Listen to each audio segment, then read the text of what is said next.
Hi, I'm Ashley Victoria Robinson. And I'm Jay Washington. And we're here to review Luke Cage Season 2, Episode 1, Soul Brother Number 1. And if you haven't seen this episode, you might want to come back later because there will be spoilers. Jay, welcome back! Thank you. Tell our kind listeners right off the top where they can find you all over the internet. All over the internet. Find me on Twitter, Instagram, at Mr. J Washington, MrJaywashington. I kind of got my own YouTube thing going on, too. So find my YouTube channel at JayWashington80. And click subscribe. Do all that. So, Luke Cage Season 2 is finally upon us. Yeah. I was very excited. You were very excited. I'd been excited. when I was telling you about this, I got a chance to see the entire season. You so fancy. I'm so fancy. And once I saw it, I was like, oh my God, I want to tell everybody about it. Mm-hmm. But I couldn't because I'm like, So I had to do a spoiler-free review, and it was so hard because I was like, it is. But it's a pickup completely off of Defenders and Luke Cage Season 1. Mm-hmm. Cheo Hodari Coker, the showrunner and creator, he listened to all the criticisms. Definitely. He listened to all the criticisms people had and took note to it. A lot of times, you know that showrunners are like, look, this is what I'm going to do. I don't care what you say. Especially when they work for big networks like Disney. They're like, I'm going to do what I want to do. Mm-hmm. And so he took all those and he reiterated everything that was already there, and then he fixed everything that was bad. And that goes all the way through the season. But the first episode, it's like, okay, we're switching things up a little bit. Like how Luke's attitude is now. I love that. First of all, Mike Coulter is a gift. We're so lucky to have him. I'm going to try not to talk about how beautiful he is for the entire episode. No, go ahead. He's so beautiful. You know why she said he's so beautiful? Because you get Luke Cage's ass in this episode. Oh, I just loved it every second. Luke Cage is the only Marvel property that does any kind of sexuality or relationship story right, in my opinion. Like, it's actually sweet and romantic and sexy and not kind of weird like it seems to be in most other realms. I'm sure everyone's I'm sitting there thinking about the comments. I'm like, well, what about this one? But his relationship with Claire is something they still held to. Mm-hmm. And the coffee reference is still there consistently. Loved it. The coffee references are there. I love what they did, how now we embrace the bulletproof hoodie man, mm-hmm. the bulletproof black man in a hoodie, shall I say. So how did you feel about opening with a fight scene and a really good one at that? I liked it. It showed a lot more. We've always seen Luke get shot, mm-hmm. but to see him get shot by machine guns directly at him, and I want that hoodie. Yeah? I want that AACA hoodie that is a throwback from the 90s, The Living Single, A Different World, Cosby Show, New York Undercover Days. I want that hoodie. Mm-hmm. The fact that they were able to make it for the show and then say, hey, it's for a sponsorship was kind of dope. But the fight was great. And I loved that from the beginning we were talking about sponsorship, we're talking about branding, we're talking about getting paid because the Heroes for Hire identity is such a big part of who Luke is, mm-hmm. and we haven't seen that folded in up to this point. Well, because in season 1, he rejected it. Mm-hmm. He was so reluctant to be a hero. In Defenders, it was like, yo, I just got to do this to get this done real quick. Yeah. It was never the whole, I want to be a hero to do all these other things. It really was just, I want to save Harlem in the story. That was it. And so now, like you said, we're seeing it happening. You got D-Dubs who's got merchandise. I love that. I love by the end of the episode, Luke's like, I'm a YouTube star. This is what I'm doing now. I have an app. Get me paid. Yeah, yo. The hero for what is the Hero for Hire app? Or Hero of Harlem? The Harlem's Hero app. Harlem's Hero. The Harlem's Hero app. Where you can find him everywhere he goes. I was like, okay. That's just bad form though, because you're gonna get caught by someone. I've only seen the first episode, so Jay might know a little bit more. Well, I mean, that's what happens with paparazzi. You're just asking for trouble. But that's paparazzi anyway. Sure. We get Reg E. Cathy, may he rest in peace, appearing in this episode. He's so damn good. I was really hoping that he was going to be revealed to be Luke's father, and I thought that was super, super cool. Also, a much better place for him than House of Cards. It's great. The dynamic with the two of them. Mm-hmm. Even in just the first scene, we see them walking together. Yeah. And then he says, watch your tone, me, Carl. Yeah. And he's like, that's not my name. I know what I named you, boy. I was like, oh, that's really a father. That's really a father right there. And so you forget that you have two actors playing father and son and not a real father and son. Yeah. Because in that dynamic, it feels sincere. It feels legit. It feels real. Also, they're both bald, so that's a good shorthand it always works. Jay's the cousin. Because that's how I just like Brandon with the hats, but yeah. That's how we do casting on our Marvel shows. Also, shout out to Lucy Liu for directing this episode. I didn't know she was a director person, but it's a very, like all of Luke Cage, even with the flaws of season 1, it's a very beautiful episode with a lot of really creative shots in it. I love when you see Luke going into paradise and he's just breaking the crowd around him, like he's parting the Red Sea. It was just so cool. Lucy Liu, the majority of the directors are women for the season. Whereas when you get when you get to Jessica Jones, all 13 are women. Mm-hmm. So this is a step up. So you give us a different eye, a different perspective. And that's a great thing because you do have a lot of prominent female characters in this show. Yes. And you want to see them through a different eye. So to see Claire Temple from a different eye, to see Misty Knight from a different eye, Mariah Dillard, her daughter, and all these different entities from the eye of a female director now, you get more of a perspective and more in-depth into the character. Yeah, let's talk about the Daughters of the Dragon. We know that title and that pair-up is coming. I like Claire a lot as she relates to Luke now, although I did think that her arc by the end of the episode was silly. It gets weirder. Everyone's, it seems like they're taking a note, I'll say, from the DC TV realm where everyone's got to be a superhero, which I thought was sort of hilarious because in Daredevil season 1, her whole arc is, I don't want to help you, but because you're dangerous. I'm taking this oath, so I will help you. So the fact that she showed up and she was like, I'm taking selfies, I'm here to do backup, and I was like, I know you're Rosario Dawson, but like, slow your roll a little bit. But that's, Claire Temple is trying to find her place in all this. Mm-hmm. She is the night nurse, but she isn't called the night nurse yet. She's got a theme song now. Which is very weird. But it was a good song. I mean, it's not bad. It's just like, you got a theme song? That's like referees in pro wrestling have a theme song. I'm talking about you, Steve Kane. But like, people shouldn't have those. But you don't think so? No, I don't think referees have theme music. But it's like, it was a weird dynamic, but it also shows the couple. Mm-hmm. They do this together. He's like, yo, this is my girl. Yeah. This isn't just a random person anymore. Claire, they're actually in an established relationship now. And he says, I love you. Yes. Which felt earned, which I thought was really, really nice. I know there's some Luke and Jessica shippers who are probably really sad about that, but I really enjoyed that moment. Do you think, having seen a little more of this season, do you think that Claire wanting to step out in the field is something that's going to pay off? Next question. Cool. I also just wanted to say that we had a sex scene here, and we had a sex scene in the pilot episode of Luke Cage with Misty Knight. So I don't know if that's establishing a new tradition, but that kind of made me laugh when I remembered that. Well, we established the fact that Luke has sex with women. Mm-hmm. This is with what he does. Every women. Look, and women are, but you even see in the opening, in the scene after the fight, when he's walking down the street, women are just gravitating towards him. He's a beautiful man. So I want y'all to do a count of the number of times you hear "beautiful man." I think we're tweet it to us. But you have that happen where women just want to have sex with him consistently. It's not even a relationship. It's like, yo, I'll do this. Yeah. And he was at the point before Claire where he was like, this is what it is. Especially after his wife had died and he found out about that. But now he's established with his relationship. He even tells Bobby Fish, like, yo, Claire's homebrew is all I need. Oh, bless Bobby. I love him. I didn't write down the actor's name. Jones. There you go. Ron Cephas Jones. This Is Us fans will be very gratified seeing him in this episode as well. What did you think about Misty Knight coming back in a big bad way? I love the way they did it. Mm-hmm. She's literally trying to deal with the fact she's lost her arm. Shouts out to Simone Missick, too, for playing that off. So great. Yeah, because you got to play that you don't have an arm. And all you've got is a green screen You sleeve. just got a green screen sleeve right there.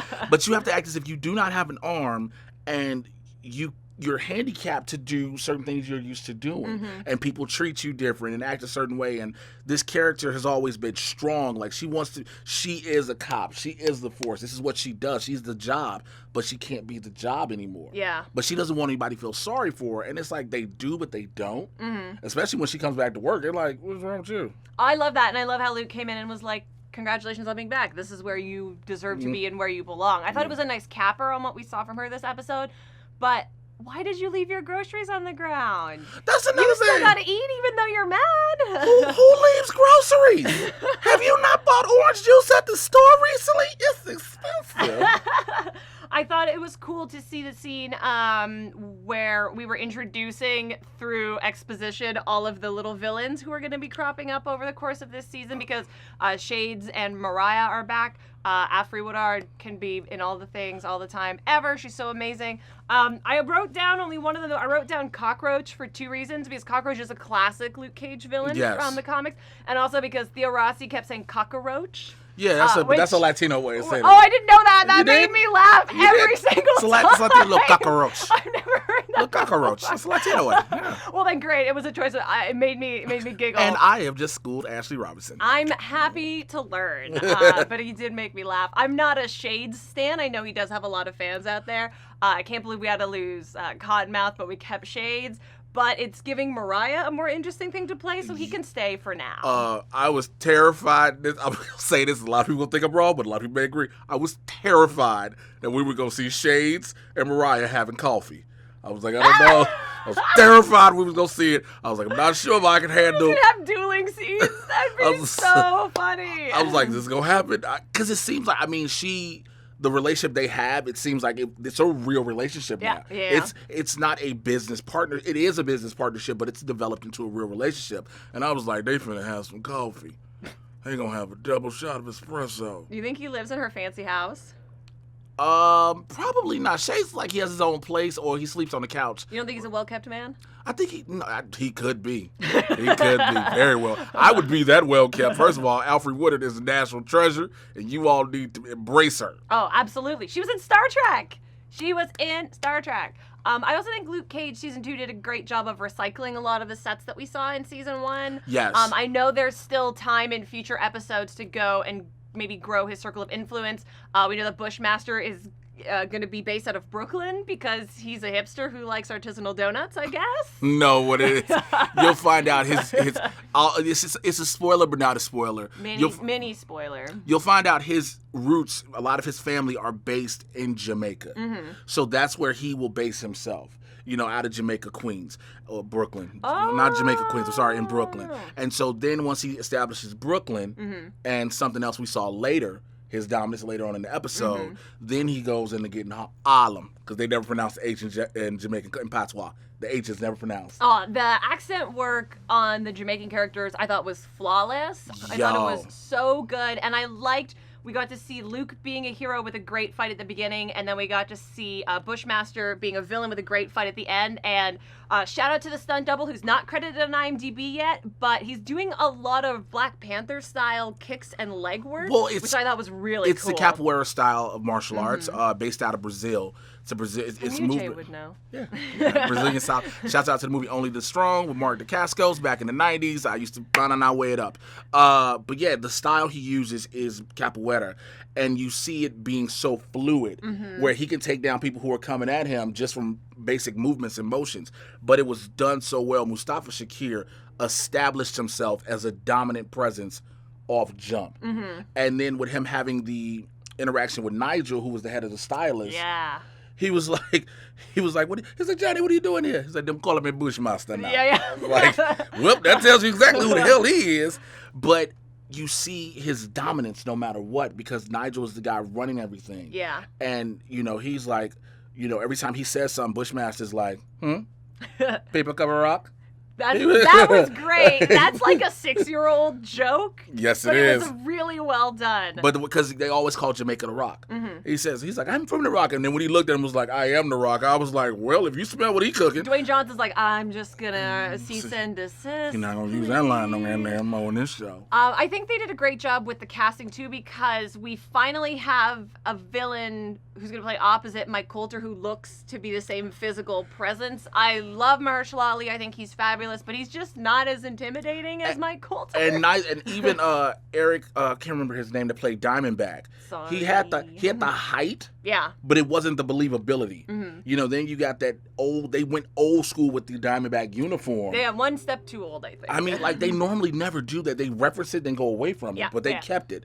It wasn't as credible of a threat. But when you see Bushmaster and Luke Cage, even when we saw in the trailers, you're like, okay, this is somebody who really can pose a credible threat to him. Yeah. So speaking of references, we also got a Power Man finally. Yes. Which was great. Great job there, Claire. And we got another reference to Sweet Christmas. And I can't believe that we've now heard that twice. In one episode. And it didn't sound stupid either time. I'm continually impressed when they can work in those references. Like we saw the classic Luke Cage costume in season 1, and it is believable to the grounded nature of the world. That's accredited to the writers' room, Cheo Hodari Coker, and even Jeff Loeb and Jim Corey. That know, look, these references need to be in here. Don't shoehorn them in where they just don't fit and it's awkward. Yeah. Make sure when they're there, you're like, I see what you did. I see what you did. And you like it more and you vibe with it more. And so that's how I felt about it. The Sweet Christmas, we're always going to hear that. That's a staple Luke Cage. The Power Man, I was like, Claire did it. Nice. And then you even see D-Dubs with the different T-shirts. Yes. You know, so they'll always have the nicknames for them. So I love it. Marvel, when are you selling those? I will buy them all, please. But again, I just want the AACA one.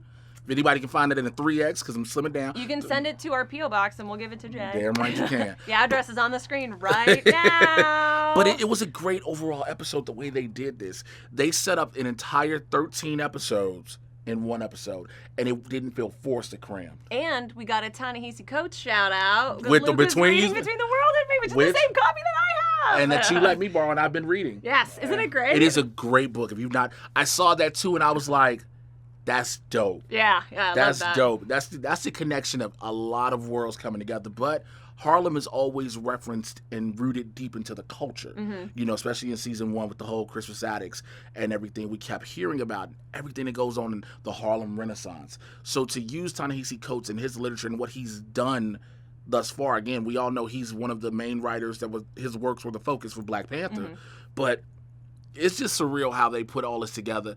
And one of my things for me personally, if I may, Cheo Hodari Coker last season was beating you over the head with being preachy about black issues and black presence and different things. And I get what he was trying to put out there. I even tweeted the man follows me back now. Ooh. Word. But what he did, I think he got that, because again, a lot of people are like, it's just preachy, it's preachy, it's preachy. But this time around, now things don't get preachy. Like I said, they're not shoehorned, they're not forced in there. You know, you see different things. The Between You and Me book, a lot of people are going to start reading. It's like, what book is he reading? And then when you get the first 30 pages in, you're like, oh my God, I read 30 pages that fast? Yeah. It's also a little book. It's a little book. It's very small. But you read it and you just are going through the pages so quick. But different things like that, and understanding cultural references and how things need to be applied to the community. Because again, we want to keep it's a superhero show, but it's in Harlem. And yes, Harlem in itself is getting gentrified to a point, but we want to continue that original culture. Yeah. So when you go to Harlem, go to Langston Hughes' house and then read some poetry. I love this girl. All right, Jay, we've talked a lot about all the things that we loved about the most beautiful man in Marvel history. That's probably like 8. I want to know, on a scale of 1 to 5 yellow t-shirts that I won't put on the screen, how would you rate the pilot episode of Luke Cage Season 2? I was skeptical and excited at first because of how Season 1 ended. Also because of how Defenders ended. Also knowing, hey, we're going to get Danny Rand back in this eventually. See? And so I was always skeptical about all of that. But then I watched the episode, and there was not a moment I wasn't like, what? Huh? Caught it. I didn't have to grab my phone or things like that. Honestly, on a scale of 1 to 5, I give it 5. Nice. 5 out of 5. I think this is a return to everything that they did right in the first season of Luke Cage, and I think it's a building block towards more exciting things. Like you, I was skeptical coming out of Defenders. I think this sets a high bar for the rest of the shows that are going to follow, and I hope that they can live up to it. And I will agree, and I will give it 5 out of 5, having not seen the rest of the series yet. So head on down to the comments and let us know what you thought about Luke Cage Season 2, Episode 1. And while you're down there, click subscribe and that new notifications button so you get everything that is coming our way. And Jay, remind us again where we can find you online. One more time, find me on Twitter and Instagram at Mr. J Washington. It's MrJaywashington. The reason there's a Mr., I am not a Filipino basketball player, and he has Jay Washington, so I can't seem to get that one. But make sure you check out my YouTube channel as well. I'm trying, I'm growing, I'm learning from her, I'm learning from Jason and everybody else. YouTube.com/JWashington80, Jay Washington 80. Do that. And for more exclusive geeky content, check out patreon.com/Jawiin, where we have more exclusive geeky content. Come join us and be a super friend in the Hall of Justice. Stick around, and Jay's going to be here a lot more.